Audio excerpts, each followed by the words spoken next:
J'ai retrouvé mon bonnet, je l'avais perdu. Ça me tient chaud à la tête. Bon, derrière moi, on retrouve donc mon Alpine GTV6 que je suis allé chercher il y a quelques semaines maintenant. Aujourd'hui, on va s'attarder à refaire quelques entretiens basiques. Euh, pour cette voiture manque un peu, donc j'ai à peu près 300 € de pièces derrière pour rattraper. Alors, je vais pas dire la négligence de l'ancien propriétaire. Elle a une histoire compliquée, assez torturée, et donc beaucoup d'éléments expliquent ce manque d'entretien. Mais dans l'ensemble, c'est un véhicule qui est en très bon état, et vu l'épaisseur des factures que j'ai... Alors, je fais pause là tout de suite maintenant. Cette vidéo a été tournée il y a à peu près 2 mois maintenant, hein, c'est pour ça que vous verrez la BX en fond.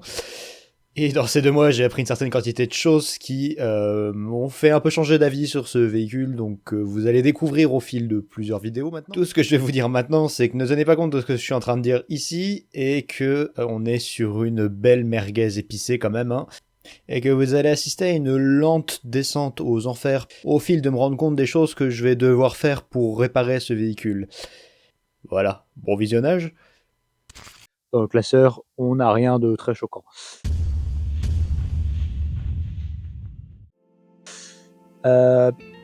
Cependant, j'ai quand même un petit peu de travail, donc aujourd'hui on va faire un peu les bases, hein, tout ce qui est vidange, huile, filtre, ce genre de choses, et quelques autres bricoles, tout l'allumage. Parce que si vous l'avez entendu tourner dans les vidéos précédentes,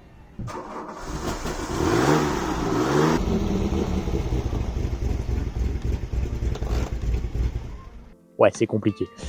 Donc j'espère que c'est juste un problème d'allumage, parce que j'ai vraiment pas envie de bidouiller aux carburateur qui ont déjà été refaits dans le passé. Ouais, c'était un double carbu, un système assez à la con. Alors sous le capot, là, on retrouve un 2,8 litres de 160 chevaux qui était partagé quasiment à l'identique avec les Renault 30 et les 504 coupés, juste en un peu moins puissant. Ce moteur, il avait été, on va dire, modifié largement par Alpine pour produire un peu plus de chevaux, être un peu plus adapté au véhicule, même si ça reste assez médiocre pour ce qui se valait être une quasi supercar. Ça reste un moteur assez fiable. Donc je vous montrerai si à tout hasard, vous aussi à la maison, vous suivez pour votre Alpine GTV6 et vous souhaitez reproduire ces opérations, je vous mettrai les liens vers toutes les pièces que j'ai achetées dans la description, puisque c'est relativement compliqué de trouver des pièces. En tout cas à prix correct, mais comme je vous l'ai dit, vu que ce moteur était partagé avec énormément d'autres véhicules, c'est jamais qu'un PRV 12 soupape, beaucoup d'éléments se retrouvent pour moins cher. Le filtre à air, par exemple, c'est un filtre à air normalement pour 504 coupés, que j'ai payé 20 € au lieu des 80 demandés pour un filtre à air pour Alpine. Voilà. Mon but aussi un peu avec ce véhicule et cette série, c'est de documenter ces véhicules qui sont vraiment inconnus, non seulement du grand public, mais aussi des passionnés de manière générale. La plupart des gens connaissent l'Alpine GTA et à peu près son histoire, mais sa mécanique, comment travailler, comment faire de l'entretien de base dessus, c'est un peu plus torturé. Et c'est un peu ce que je cherche à montrer ici. Donc voilà, on va arrêter de discuter et on va s'y coller. Alors je commence par l'huile tout simplement parce que... Comme j'ai dit, j'ai pas mal de factures du véhicule, j'ai pas mal d'entretien et je me suis pas trop inquiété pour l'huile. Mais en réalité, c'est un véhicule qui est resté stagné à peu près 5 ans. Et la dernière vidange date de 2016. J'ai fait 700 km sur de l'huile qui date de 2016. Alors, pour ma défense, l'huile est pas spécialement sale. Elle avait l'air d'avoir gardé ses propriétés parce que oui, il faut le savoir, l'huile ne se périme pas réellement, en fait, elle se contamine, en tout cas pas sur une si petite période de temps. Ce qui va plutôt avoir tendance à se passer, c'est que l'huile va être contaminée par l'eau, l'humidité, les démarrages courts.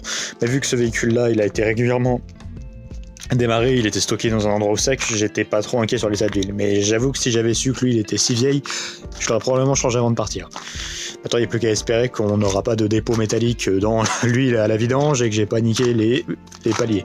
Mais bon, ça reste des moteurs assez résilients, donc je suis pas trop inquiet. Je trouvais pas la vis de vidange, mais en réalité, elle se trouve juste à l'arrière du moteur. Et voici donc le carnet de bord. Et dans les années 80, on vous expliquait comment changer votre huile directement dans le carnet de bord, ce qui n'est plus le cas aujourd'hui. Voilà, voilà. Jour, nuit. Normalement, le moteur prend 5 litres d'huile.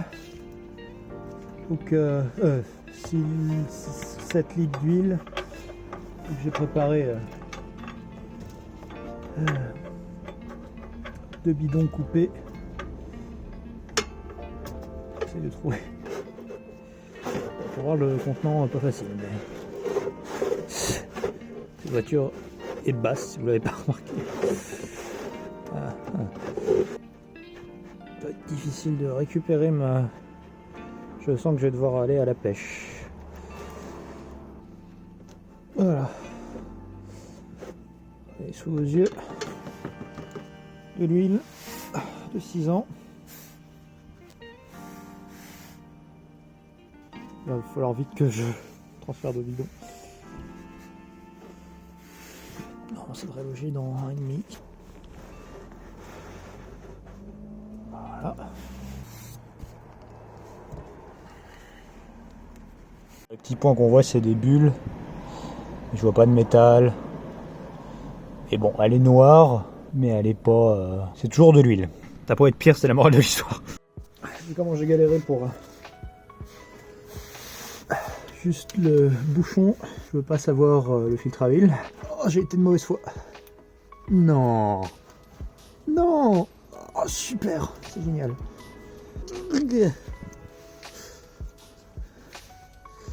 Ah, merci à la personne qui l'a serré avant de l'avoir correctement serré. Hop, la voiture. Ah. Voilà.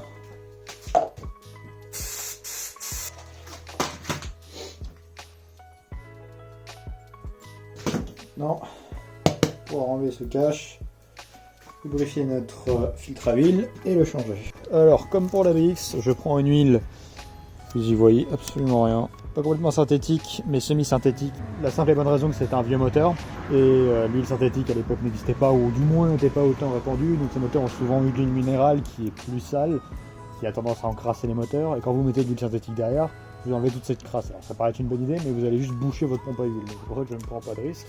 Et je prends ce genre d'huile, si j'arrive à ouvrir mon bidon. Alors pourquoi de la 1540 ? 3 huiles sont recommandées sur le livret de bord, de la 1540 et de la 2050. Alors la 2050, ça coûte une blinde, et certaines personnes mettent aussi de la 1040. Mais la 1040 pour moi est un peu trop fine, et c'est ce que pensent beaucoup de gens aussi. Donc j'ai coupé la peau en deux, la 1540 méthyle, ça fera très bien l'affaire. Il fait froid, donc elle est épaisse. Il y a du miel. Je déconseille de le boire. Nuit. Jour.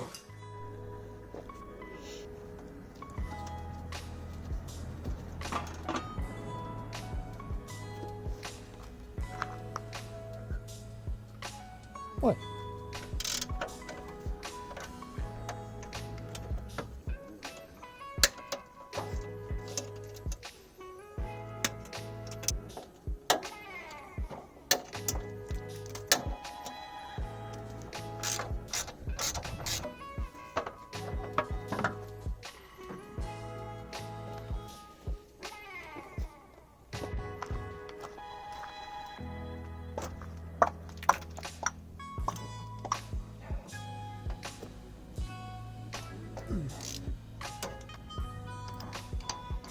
Si on regarde l'état des bougies actuelles, qu'est-ce qu'elles peuvent nous apprendre ? Bah, pas grand chose en dehors que le moteur tournait beaucoup trop riche.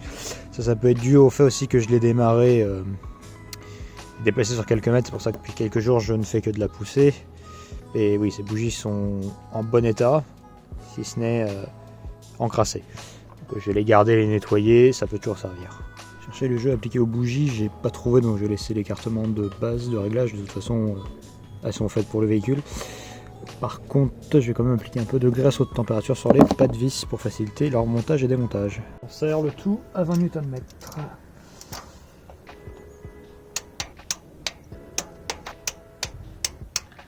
Voilà. Pour pas m'emmêler les pinceaux, je vais déjà changer la tête de distributeur, puis je remettrai par-dessus, je changerai les câbles après. Vous pouvez le voir, cette tête de distributeur était très fatiguée. Les dents sont vraiment attaquées et on a beaucoup d'humidité, pareil pour le centre. Donc voilà, elle était bonne à changer. Pas 36 moyen d'enlever un doigt d'allumeur. Voilà. Faut que je regarde, ouais, il est bien usé. Je pense que c'était la pièce d'origine, mais bon. Voilà. De toute façon, c'est le kit bougie corde, c'est le seul kit que vous trouverez sur internet, que ce soit chez les revendeurs classiques ou autres. C'est les mêmes câbles qui équipaient les DeLorean, d'ailleurs d'origine, il me semble. Donc on va les trier par taille. Au centre, on a celui de la bobine, et après tous les autres. Vous pouvez être libre de mettre de la graisse diélectrique. Moi je mets de la graisse silicone. Hein. Ça fait largement l'affaire. Juste un petit point. Chaque côté. Train d'emboîtement.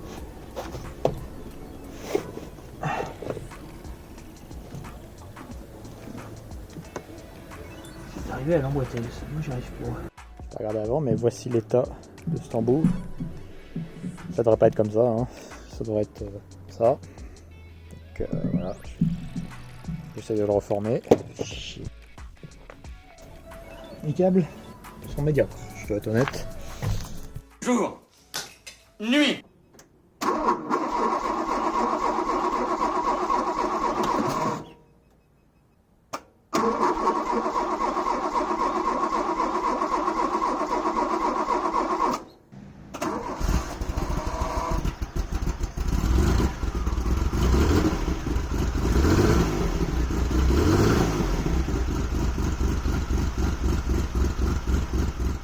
Bon, à ce stade, j'étais bien conscient que ce n'était plus juste un problème d'allumage, mais que j'avais bien un problème de carburation. Cependant, je savais qu'elle avait des problèmes de starter automatique, et je me disais, bon, elle tourne juste à froid, probablement sans starter, donc ça semble logique qu'elle tourne comme une patate. Vous le verrez juste après, elle tourne bien sur tous ses cylindres, je vais débrancher les câbles de bougie un par un. Mais à ce niveau, j'ai quand même des suspicions de ce qui se passe, surtout que le véhicule fume comme un diesel et pue l'essence. Au point où elle en crache littéralement des échappements, ce qui est même pour un véhicule à froid est pas normal.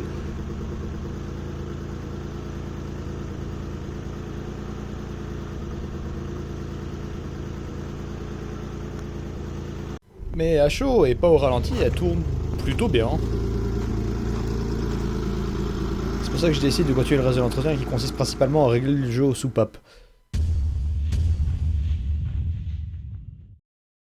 Alors maintenant, on va s'attarder au réglage du train de soupape. Donc encore une fois, je vais pas vous faire un tutoriel sur comment régler un train de soupape, je vais juste vous montrer ce que je fais. J'ai imprimé quelques pages de la Bible des Alpines, le MR 273 il me semble, avec le détail des jeux à respecter. Ce que j'appelle un moteur comme neuf, c'est... Wow. On pourrait manger dedans tellement qu'il est propre. Et c'est pareil pour le cache-culbuteur.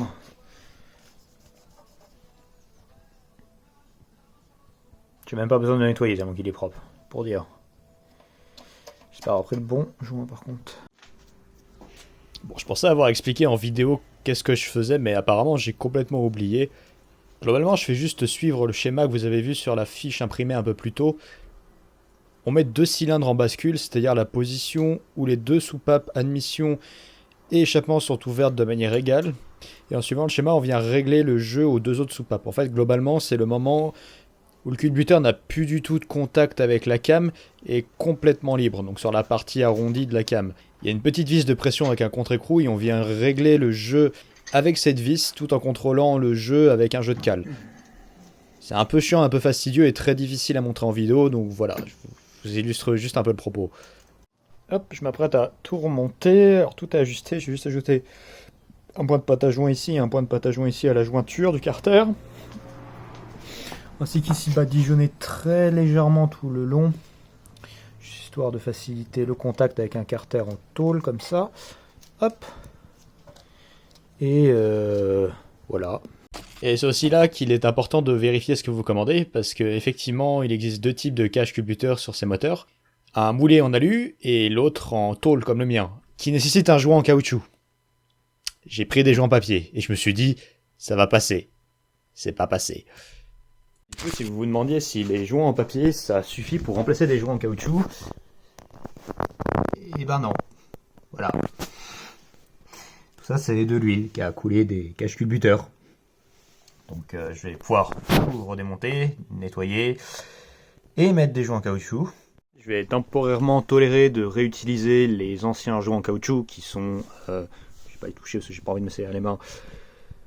en assez bon état. Je vais les nettoyer et les remettre parce que j'en aurai pas tout de suite. Et j'aimerais bien pouvoir régler le carburateur et faire d'autres trucs en attendant. Et pas juste avoir la véhicule qui est à l'arrêt et qui pisse de l'huile partout.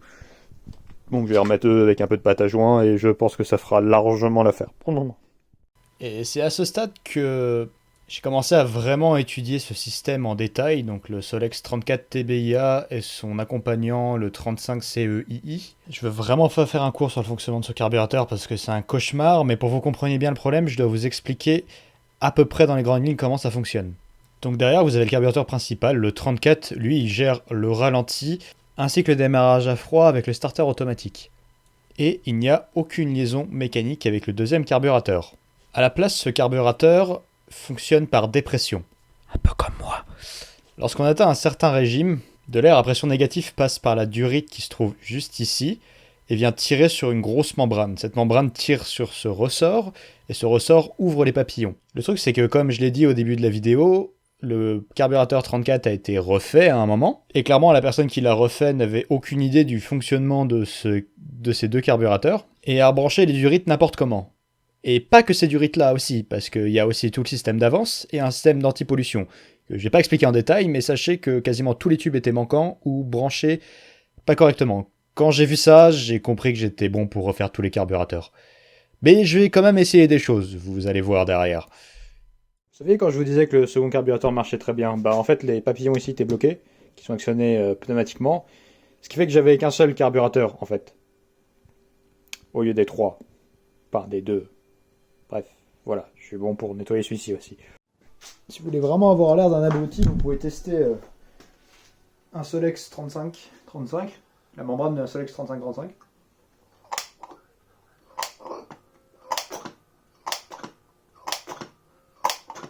Et c'est là que j'arrête cette vidéo. La prochaine vidéo sera dédiée exclusivement à refaire entièrement les Solex et tout ce qui va autour, parce que croyez-moi, il y a du boulot. Je préfère finir sur une note positive, ou de moins j'aime bien quand mes vidéos ont un début et une fin, et pour moi mon objectif à la fin de cette vidéo c'était d'avoir un véhicule qui tournait parfaitement, mais on en est très loin. Donc je vous laisse avec un petit teaser de ce qui va venir.